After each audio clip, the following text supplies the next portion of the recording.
Ionavation. We out in New Rochelle, Ionavation. Moving with Intel, Ionavation.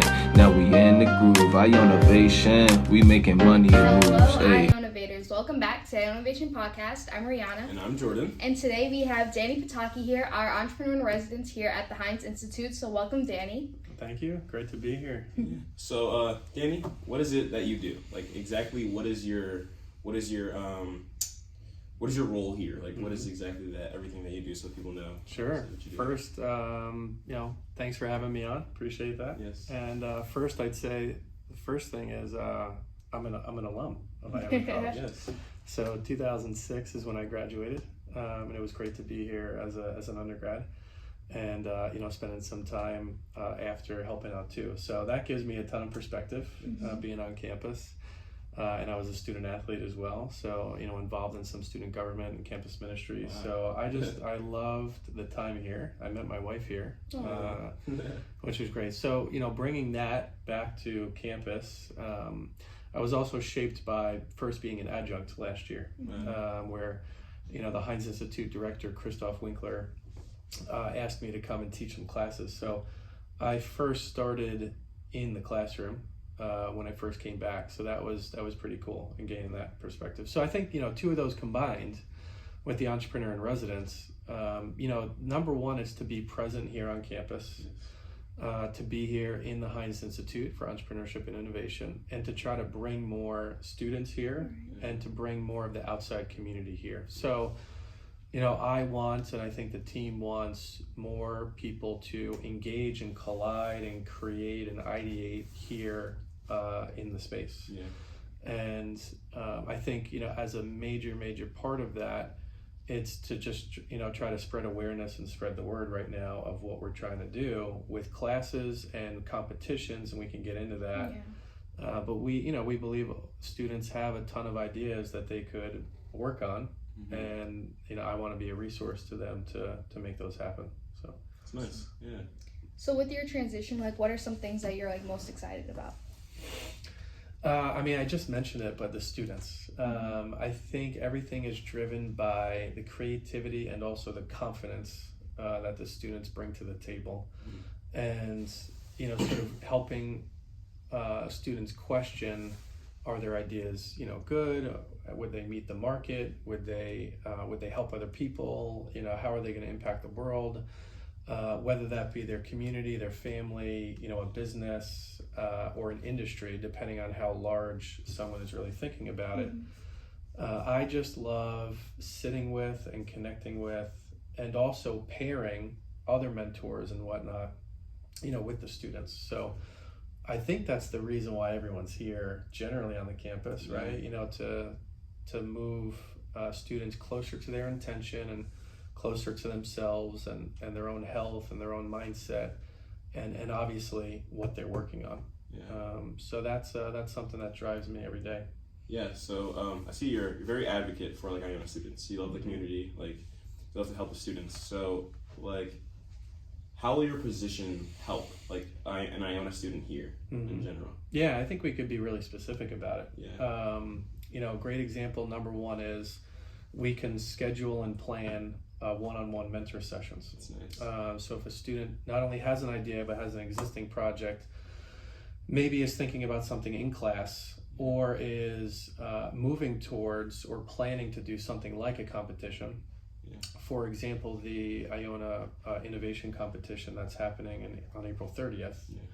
Yeah. We have several weeks to build that out. So that one-on-one session can help. I think another great point, very important, is it doesn't need to be just one-on-one. What I also mean by that is it could be one student, or it could be one team. It could be a small team. But I'm only one person here. So I think the second way to help is we're building a mentor network so that it's not just myself or the staff here, but we engage alumni, we engage the local community, business, nonprofits, government, and other experts to then have those mentors meet also with the students. And that could be in a capacity here on campus, or it could be virtually. It could be a Zoom conference, it could be a phone call. But that mentoring piece is really, really big for pushing pushing the initiatives here at the Hynes Institute. 100%, yeah, I believe that. Just to like tie in like the mentorship piece, like what's like the importance of like having a mentor for like a student? Well, number one, I think a mentor always gives another perspective.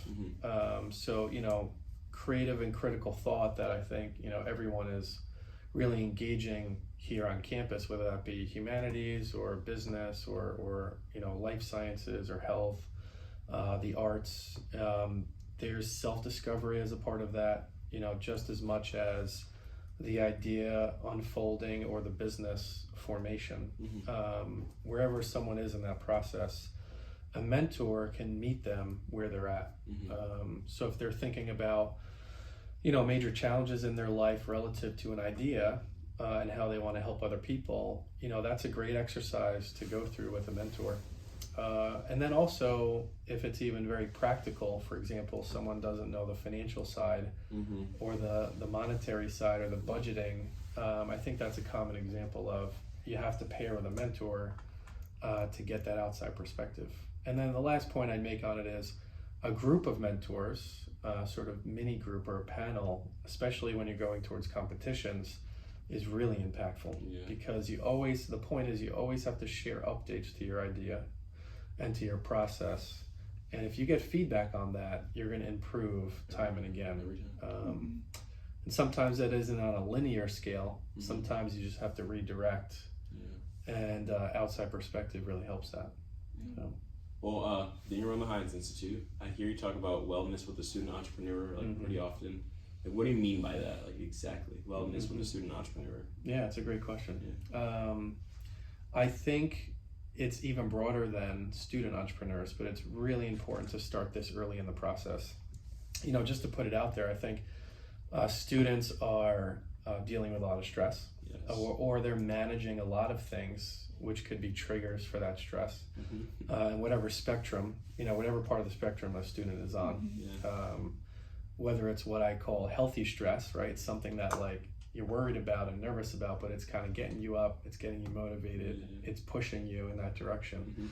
I think just having been an athlete, that's a good example or a metaphor for that, right? Bottom of the ninth, 3-2 count, 2 outs, that's like a healthy stress situation and you want to perform. But some are just sort of getting off the spectrum, where they have to really start to think about wellness. And that is not just for students, like I said. I mean, I work in full-time, operation, running a tech accelerator, where entrepreneurs from any age are just as stressed out with family and work and their health.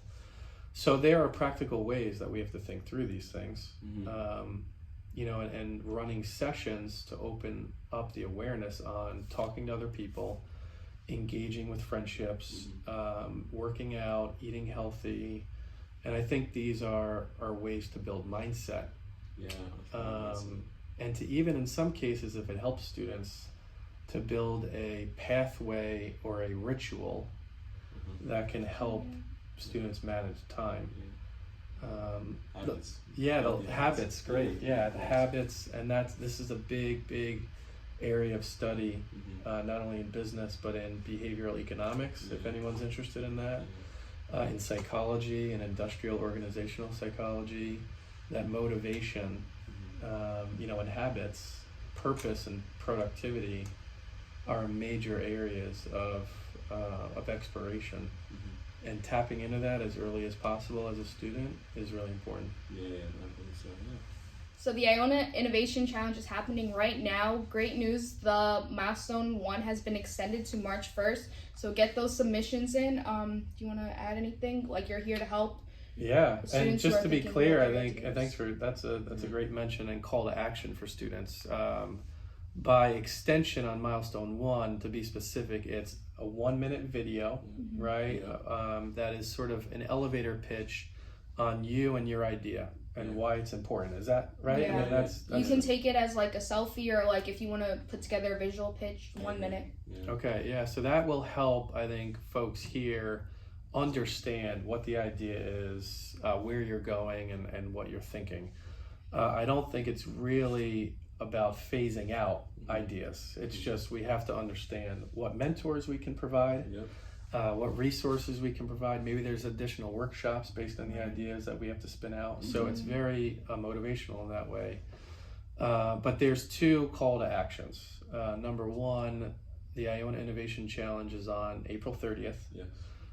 It will be a process of selection and finalists competing for up to $6,000 or $6,000 worth of prizes. It's a lot of money. Cash. And you'll receive a check and probably a fake big check too, right? Yes, nice. it's a big check. Yeah.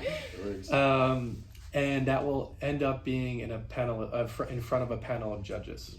Mr. Hynes, who donated and started, the Hynes Institute, will be there as well, and his wife, and they're great contributors and will be a part of that event. But there's also another event called the New York State Business Plan Competition, which is on April 17th, so about a week before. And a lot of what we mentioned before, one-on-one sessions, mentors, etc., we still have the same streams of support for students who want to do that. We already have about 3 teams that are, fully supported, committed to that. But we can send more teams up to Marist, which is phase 1 of the regional competition. And then the top 2 or 3 teams in the categories, and we could explain what those categories are if anyone's interested, we'll then move on to Albany in May for the state competition. Wow. So, and just to put it out there, what I've seen at Iona, even compared to some other schools, we're already at the top. So I think we're movers and shakers. 100%. And our job is to tweak and to help iterate and be agile to improve and make it even that much better. But going through both processes is a great experience. I don't know if each of you have done it in the past, but I would encourage you to do it this year. You committed? Yes. All right. Sounds all right. I'm committing. But there's a bunch of opportunities available here, so stop by. You can make an appointment with Danny if you want to have a one-on-one. If you still want to participate, log on to iona.startuptree.com, and if you have any questions, feel free to stop by. Also, make sure you follow all the Hynes Institute social medias. It will be at Hynes Institute, so you guys can stay posted on updates of the Iona Innovation Challenge. Bye, guys. Moves, hey, we really working. Gale Ventures the spot. Bert and May got the podcast hot. We innovating, no debating, we creating. Ionavators in our lane, never hating. We just worry about us and what we do. Ionavation Podcast show, get in tune.